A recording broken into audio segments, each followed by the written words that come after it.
Bob Pisani has today's ETF Edge. Bob? Yeah, after years of taking a back seat to index investing, active investing in ETFs is having a moment. What's going on?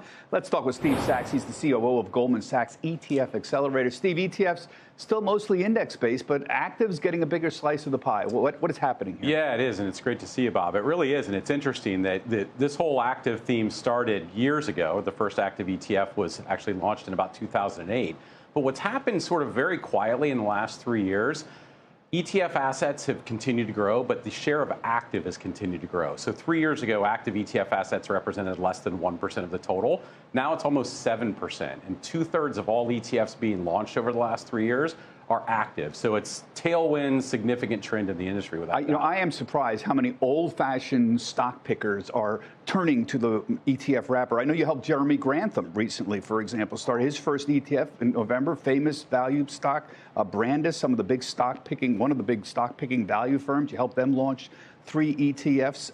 It seems like the lower fees that the passive ETFs are charging has finally forced the hand of the old school mutual fund managers. That's what's happening, isn't it? To a certain degree, absolutely. And then just this week, we listed an ETF for Eagle Capital Management, another 40-year-old value asset manager. But I think when you think about all 3 of those firms that we've helped, it wasn't just the fees, but it's actually 2 things, particularly here in the U.S. Global trend without a doubt, but here in the U.S., tax efficiency, obviously, of the existing mutual fund wrapper versus the ETF. Hard to beat the tax efficiency, particularly the transparency and the desire for the wrapper. And that second part, the desire, that's demographics. When you think about the generational wealth transfer that's taking place, the $70 trillion that's shifting hands, that next generation of wealth wants to consume those old school or fundamental managers in an ETF wrapper. You'd think all the firms that want to start an ETF would have already started one after all these years, but there's still hundreds out there still in the wings. I know Goldman formed an ETF Accelerator unit to help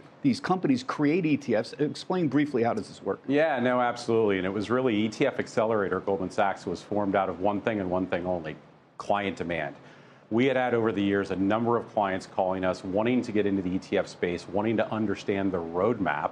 What were we doing? For lack of a better way to put it, we were really sort of giving them a pedicure and not the entire makeover. So what did we do? We actually launched a platform that allows our clients to come in, launch, list, and manage their own ETFs, but do it with the ETF experience, infrastructure, and risk management frameworks that Goldman can provide. Why? We've been in the ETF space for 30 years, as you know, right? Supporting the very first ETFs launched. All right, we're going to talk more about that later. Much more on how active investing is changing the ETF space. It's coming up 1:10 p.m. on ETF Edge.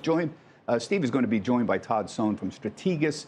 We'll also look at where the money has been flowing in the ETF world for this amazing quarter ending today. ETFedge.cnbc.com.